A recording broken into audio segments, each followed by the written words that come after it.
update on the new form of government commission.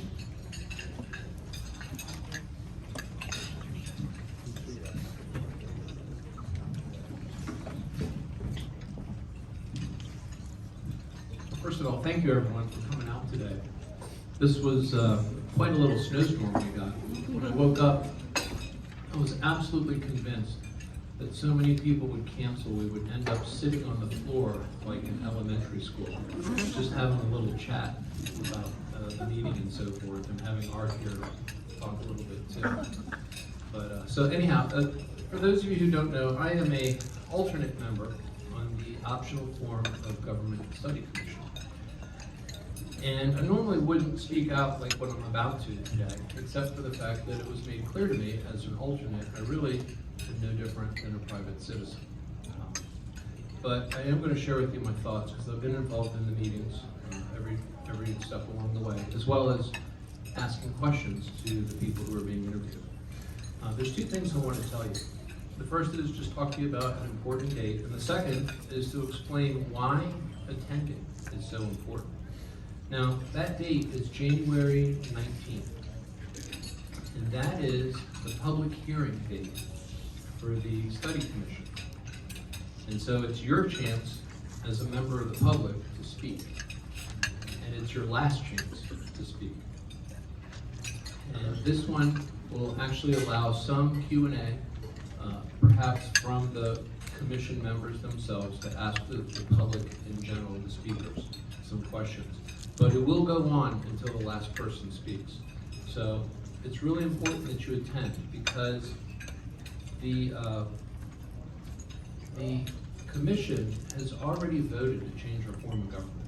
You may not be aware of this, but they cast a vote 5-4 to change our government from 3 commissioners to 5 commissioners and a county manager. And so it's really important that your voice be heard, if you're for it or against it, but that it gets heard. It's January 19th, it's 5:30 p.m. It's at the government building, which is at the corner of Government Way and Northwest Boulevard.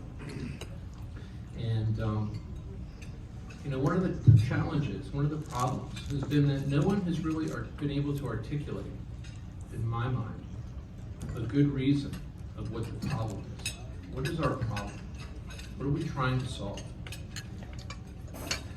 We actually had the commissioners come before the study commission and speak, and one of them mentioned that he didn't like the fact, and he mentioned this in front of us, that there are problems. We paid $55 for wooden shadow boxes for employees that retire. He mentioned that we need to change our form of government because, well, if the sheriff doesn't do what I want him to do, there's no way to fire him. And these were the kind of problems that were expressed. We couldn't tell other people what to do, other elected officials. But let's be honest here too, there are issues. There are issues with the county commissioners, with the OCC. They are overwhelmed with administrative duties.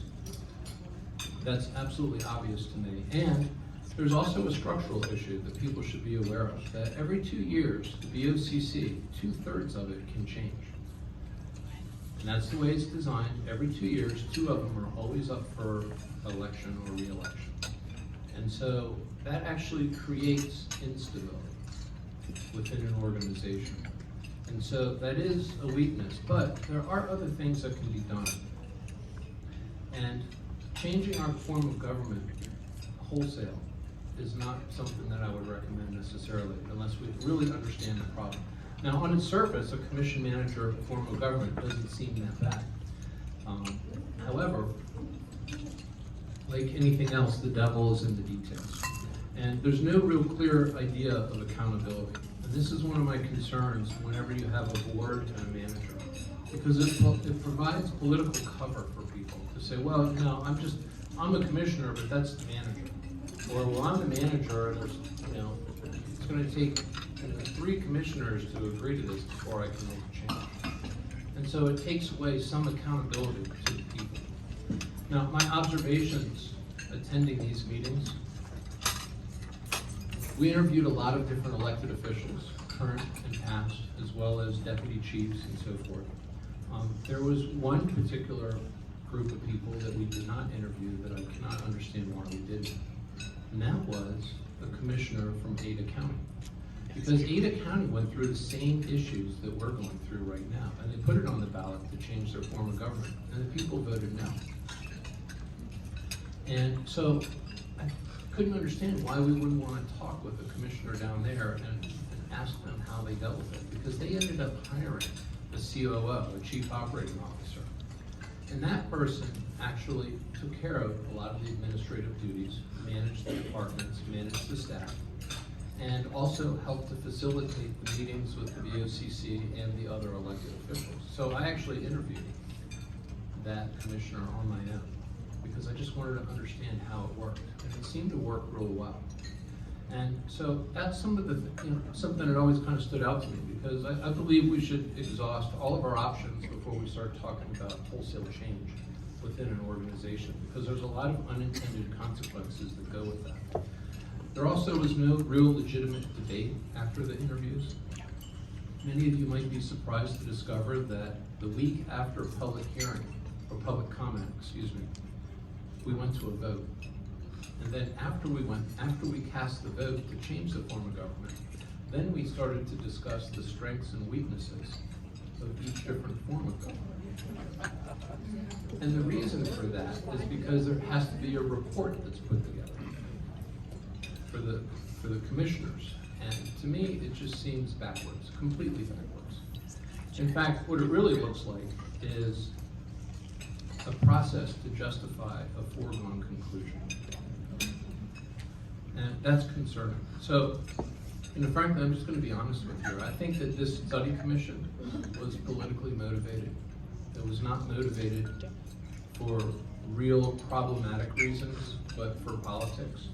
I also believe that it's reckless to make a wholesale change to our form of government without really examining what the problem is, whether or not that change will fix that problem, and what the unintended consequences might be once you implement a new system.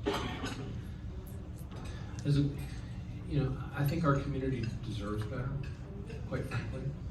It disappoints me that this commission was put together the way that it did and what it's done.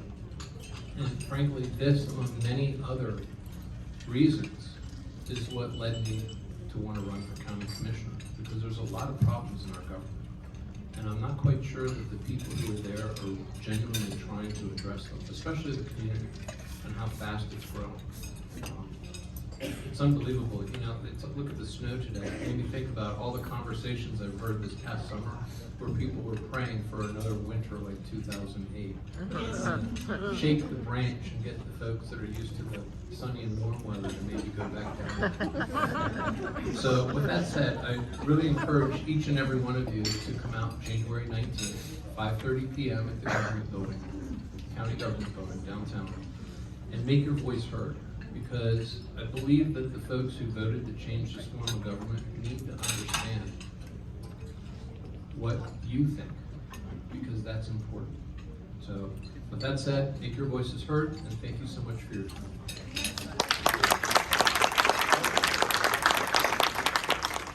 Carla, do you want to answer questions, or can we do that afterwards? We'll do that afterwards if you'd like.